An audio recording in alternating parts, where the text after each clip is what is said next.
Let's go to the ABC. Every day there's just more and more proof of how left it is, but not left enough, according to their staff.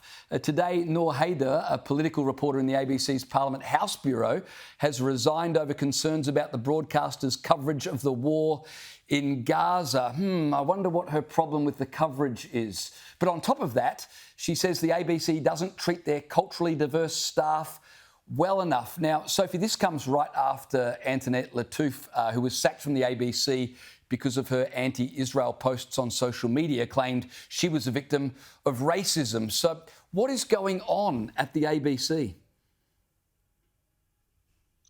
Well, James, there's a big problem. Ita Buttrose and management have a big problem on their hands. They have a long list of people leaving that organisation and voicing their disgust on their way out. You only have to reel them off. Stan Grant, his wife Tracy Holmes left. She was disgruntled with the organisation. Antoinette Lattouf is now taking them to court. You've got a long list of people. And then Noor Haider today. Now, I noticed just in the last hour or so, she's picked up a job at the Left Wing Guardian. Surprise, surprise. Of course. So, on the day that it was announced she's leaving, she's already got a job at the Guardian. So I don't think many people will be surprised by that move. But look, the ABC are constantly box ticking, James. That's their requirements. They've got to meet all these different diversity targets. And it's backfiring on them. They've got staff in there saying it's not good enough. And there's a string of them and they're leaving and they're voicing their concerns on the way out. So they've got a problem here. And I'm sure we're going to see more of this in the coming months. Some of these resignations could actually help diversity at the ABC because they might find room to employ, a conservative commentator. Who knows? Let's talk about TikTok for a second, the social media giant. They've accused the coalition of waging a war against its users after Shadow Home Affairs Minister James Paterson threatened to name and shame Aussie companies who are using the platform's data tracking code. Now, this code collects users' phone numbers, email addresses, browsing histories, even their shopping habits. It's a bit rich of TikTok to accuse James Paterson of waging war on users. Isn't that what TikTok do to their own users? Well, TikTok are in absolute damage control here, James.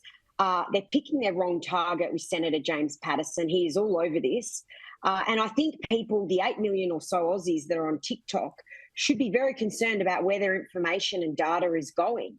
And this has put a real spotlight on it. And TikTok, Chinese-owned company, do not like this. So consumers should know where is their information going and who is accessing it. So I'm all for that.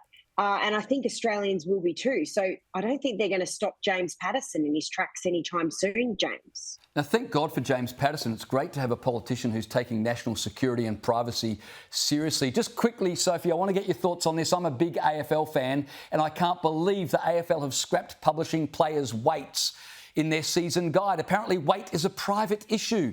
Isn't a footballer's weight relevant to his performance? And since when did our elite footy players become all, body conscious? James, this is absolutely nuts.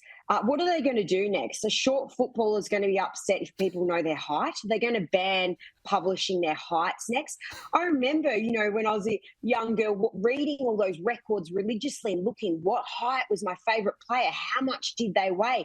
I'm sure a lot of footballers look at it to their idols to see, do they marry up to their height and weight? This is absolutely absurd. Are we going to, wrap these footballers in cotton wool? This is where it's going, and I reckon height will be next on the chopping block, James. Sophie, we've got to go, but before I let you go, who's your team? Carlton. Oh, gee, that's the last time I ever interview you on television. You are dead to me. Sophie Ellsworth, thanks for your time.